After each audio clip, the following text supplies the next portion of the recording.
Muchikamu chapfuvura takasiya mutumwa pavi atarisana na kwaidzirei shumba yomuchipfene nomucheshumba. Ukuvo anga abva kusangana na makanaka. Musikana waakambopfimbana naye kare. Uyo akazomhanyira kwanga kuna Siziwa airwadziwa nemimba. Sare mutumwa pavi atarisana neshumba iya kwaidzirei. Chii chakazoitika? Regai tizvinzwire kubva muna Mapatya, bhuku rakanyorwa naNM Mutasa. Kukura kweshumba kwakapedza mutumwa pavi matemo mukanwa make kuti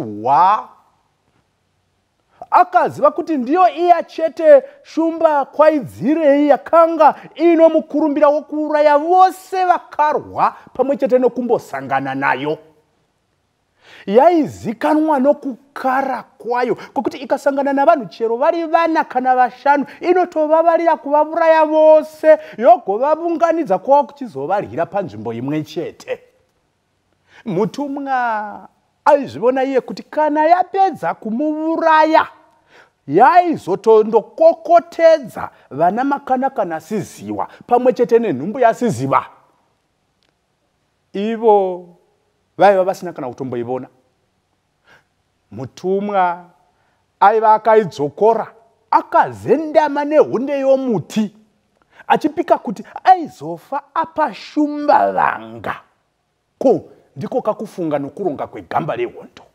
Ungangosumuka wototi ware kutiza iwe uri weshasha nyanzvi wereshenga yokurwa uchibaya nepfumo nemuseve. Iya azviitika izvozvo kuna mutumwa pavi. Hana yake yairova pakuti Siziwa aifanirwa kufa. Aifireiko Siziwa ariye mukadzi wake wokutanga waakatiza naye kwaakanga atapwa namadzviti? Raiva bva kure, rairinyadzisa kuita guva mudumbu meshumba. Asi zvino zvaizogona sei kuti Siziwa aryiwe neshumba iyo kwaidzirei yaiva yava neshungu uye hasha dzakadaro? Musakangamwa kuti yakanga yambopukunyuka payakanga yatemwa neguchu naSiziwa. Yaitaridza kuti iri kupedzisa kutoronga mazano ayo okubata mutumwa. Iye mutumwa zvoupenyu hwake namakanaka uye naSiziwa zvaindeya mupfungwa dzake paindeya maziso ake achitevedzerana neeshumba. Ndiwo ka anonzi makara asivonani. Zvino akanga asangana. Ruzivo rwamutumwa pavi rwokurwa neshumba rwakamutaridza kuti shumba iyi yakanga yakangwara zvikuru. Dai kwanga kuti anga ari munhu, shumba iyi yainzi gurukota chairo, gandanga, mukuru wevarwi, nyanzvi yokuronga marwiro namavurayiro. Dai yaiva imwe shumba, ingadai yakanga yatotiza kana kuti yatorwisana naye kare.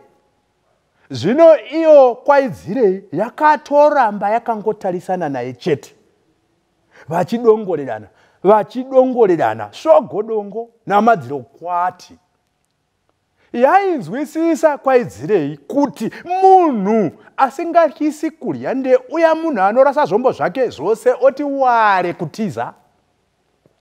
Yakagara ichiziva kuti medziso yokuti mutumwa pavi achafuratira otiza, iyo shumba igosvetuka yomubata isina chichaikuvadza. Mutumwa akatobona kuti nguva yakanga yarebesa akatarisana nayo shumba. Akavonazve kuti zvokuimirira kuti ishoshe zvingadokesa zuva. Dai aiva ari ega, angadai akakwira hake mumuti agoipfura nemiseve arimo achidodonya kusvika yatiza kana kufa. Zvino nokuti akanga aine mudzimai wake, azvaita kuti akwire mumuti achiisiya shumba iri pasi. Ko kana ikamufuratira ikaenda kunosakadza, kundokwangwavura kusvadanga Siziwa namakanaka nenhumbu yaSiziwa. Asi vana makanaka naSiziwa vakanga vatonzwikwa kutaura. Zvakamutaridza kuti vakanga vachigere kuona njodzi yeshumba. Akanzwa makanaka odanidzira kuti, chiuyaizve, uyai muone zvava kuno. Mutumwa akati, ibvaipo, kwirai mumuti. Izvi aidanidzira ziso riri pashumba pasina kucheuka. Aiziva kuti kana akangoitaridza kudya chete, shumba iyi yaizomuraya. Zvino zvokuyeuka upenyu hwamakanaka nohwasiziva hunova ndihwo hwaiva hwavasvitsa apa. Mutumwa Pavi akazvirega ofungisisa dzidzo dzake dzokuvhima. Shumba inokwakuka zvine simba, uye kana ichisvetuka inowetsa nokushamisa nzara dzayo, makumbo emberi akatasha. Inoita nokukurumidza zvikuru uye nesimba zvokuti inenge yatova mudenga, iwe ipapo uchiibona soyodo kubva pasi. Panguva dzainenge yava kusvetuka, inotanga yabayira muswe wayo pasi. Ndiwo muswe iwoyo unoipa simba rokuzvikanda mudenga kunge chiwepu.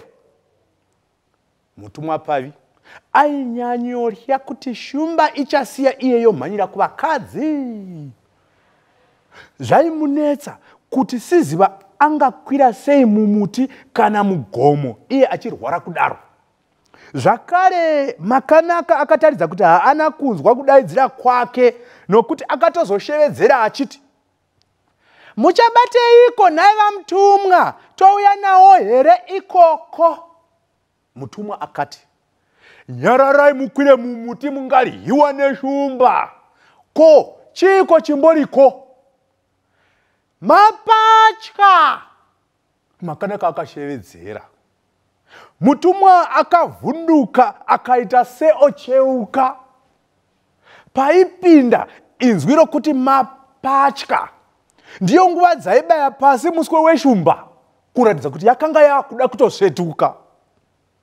Mutumwa akasvetuka achipota seri kwomuti.